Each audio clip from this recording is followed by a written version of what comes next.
नाथ महाराज की जय। आशिया खंडातील सर्वात मोठा वारकऱ्यांचा महाकुंभ या निमित्ताने या ठिकाणी आयोजित केला आहे। मी सर्वांनाच साष्टांग दंडवत आणि जय हरी करतो। जय हरी। सद्गुरु गंगागिरीजी महाराज, ब्रह्मलीन नारायणगिरी महाराज यांच्या आशीर्वादानं व सरला बेटाचे महंत हरिभक्तपरायण रामगिरीजी महाराज यांच्या नेतृत्वात संपन्न होणाऱ्या 177व्या अखंड हरिनाम सप्ताहाच्या निमित्तानं मी सगळ्या भक्तांचं मनापासून स्वागत करतो। आणि आजच्या या अखंड हरिनाम सप्त्याला उपस्थित ज्यांचं खऱ्या अर्थाने प्रवचन मार्गदर्शन आपण किती दिवसापासून आहे? 7वा दिवस आहे। उद्या काला आहे, काल्याचं कीर्तन। आणि म्हणून आदरणीय परमपूज्य रामगिरी महाराज यांचं देखील मी मनापासून स्वागत करतो, त्यांना मनापासून धन्यवाद देतो।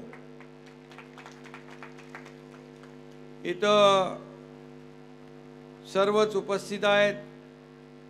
राजाभाऊ वाजे आहेत, हेमंत गोडसे आहेत, डॉक्टर सुजय विखे आहेत, आमदार आपले स्थानिक माणिकराव कोकाटे आहेत, रमेश बोरनारे, किशोर दराडे, काशीनाथ मेंगाड, पांडुरंग धांगड, विजय करंजकर, मसरू महाराज, अक्षय महाराज भोसले, कलेक्टर, SP, सर्व मान्यवर आणि अध्यक्ष आपले शिवाजीराव तळेकर महाराज, त्यांचे सर्व सहकारी, या सगळ्यांचं मनापासून मी स्वागत करतो। खरं म्हणजे नाशिकच्या या पुण्यभूमीत अखंड हरिनामाचं जे काय वातावरण निर्माण झालंय आणि दर दिवशी लाखो भाविक इथे येतात। किती लोकांनी हजेरी लावली असेल आतापर्यंत? 20 लाख, 40 लाख। आता लाख म्हणजे बघा, आता आम्हाला सभा घ्यायची असेल, माणिकराव कोकाटे कुठे गेले? काय काय करावं लागतं नाही का? पण आता इथं बिन बोलवता लोक आपल्या खर्चाने अखंड हरिनाम सप्ताहाला येतात। हे सगळ्यात दिव्य आणि वेगळं आगळं वेगळं आहे आणि अद्भुत सगळं आहे। खरं म्हणजे हा वारकरी संप्रदाय या महाराष्ट्रामध्ये मी पाहतो, आपण सगळे पाहतो, आषाढीला, कार्तिकीला आणि दर महिन्याच्या एकादशीला। यावर्षी आषाढीला गेल्या वर्षापेक्षा दुप्पट लोक होते। काहीतरी 15 लाख लोक गेल्या वर्षी होते, या वर्षी 25 लाख लोक होते वारकरी। आणि ही ताकद जी आहे वारकरी संप्रदायाची या महाराष्ट्रामध्ये, आपल्या कीर्तनाच्या माध्यमातून, प्रवचनाच्या माध्यमातून गावागावात आणि तालुक्यामध्ये सगळीकडे समाज प्रबोधनाचं काम करत असते। खरं म्हणजे अनेक लोक, अतिशय अनेक लोकांची कुटुंब जी आहेत दुःखातून सावरलेली आपण पाहतो, यांना दिशा देण्याचं काम रामगिरी महाराजांसारखे संत करत असतात। आणि म्हणून या जागेवर देवाचा वास आहे, देवाचा आशीर्वाद आहे, पांडुरंगाचा आशीर्वाद आहे, म्हणून तर एवढ्या उन्हामध्ये तुम्ही इकडे बसलेला आहात। आणि कडाक्याचं ऊन आहे, वरती काही नाही, खरं म्हणजे आमच्यावर मंडप आहे, तुमच्यावर मंडप नाही, तरी सुद्धा तिकडे म्हणजे दुपारी तर ह्याच्यापेक्षा किती गर्दी होती, 4 पट गर्दी होती. आणि म्हणून इथं भक्तीचा भाव आहे आणि अखंड नामस्मरणाने वातावरणात देखील प्रसन्नता आहे.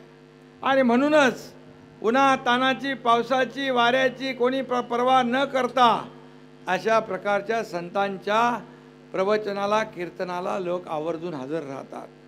मला आठवतंय आमचे धर्मवीर आनंद दिघे साहेब अखंड हरिनाम सप्ताह कधी चुकवत नव्हते. आम्ही त्यांच्या सोबत जायचो आणि ते म्हणायचे, माणसाच्या आयुष्यामध्ये हे सगळं नुसतं आपलं धावपळच असते, धकाधकीच्या आयुष्यामध्ये अखंड हरिनाम सप्ताहाच्या माध्यमातून थोडा काळ होईना माणूस पांडुरंगाच्या नामस्मरणात विलीन तल्लीन होतो. आणि म्हणून इथं गेलं पाहिजे. आणि म्हणून आपल्या सगळ्यांना माहीत आहे, सर्व वारकरी बंधू, भक्तगण आणि भक्तिपंथावर चालत असलेले सर्व टाळकरी, माळकरी या सगळ्यांना मी वंदन करतो. आणि त्याचबरोबर ही महाराष्ट्र ही संतांची भूमी आहे. विठुरायाचं नमन करणाऱ्या भक्तामध्ये साक्षात विठ्ठलाचा अंश येतो असे आपले संत सांगून गेलेत. त्यामुळे अखंड हरिनाम सप्त्यामध्ये सहभागी झालेले आपण सर्व माझ्यासाठी साक्षात विठ्ठल स्वरूप आहात. आणि म्हणून मी आपलं दर्शन घ्यायला आलोय. नामदेव कीर्तन करी, पुढे नाचे पांडुरंग, जनी मने बोला ज्ञानदेवा अभंग. आणि असं संत जनाबाई समस्त वारकरी बांधवांना सांगून गेल्यात. खरं म्हणजे आज सोन्याचा दिवस आहे. दृष्टी देखिले संतास, अवघा निरसला शिन, देखता संत चरण, आजी दिवाळी दसरा, सेना म्हणे आले घरा. ही आपली परंपरा आहे. आणि म्हणूनच आज तीच भावना माझ्या भाविकांच्या मनात देखील दाटून आलेली आहे. संत सहवास आणि हरिनामाचा जप करत साऱ्या चिंता मिटतात, जगण्याची कोंडी सुटते, अनेक प्रश्न उलगडतात.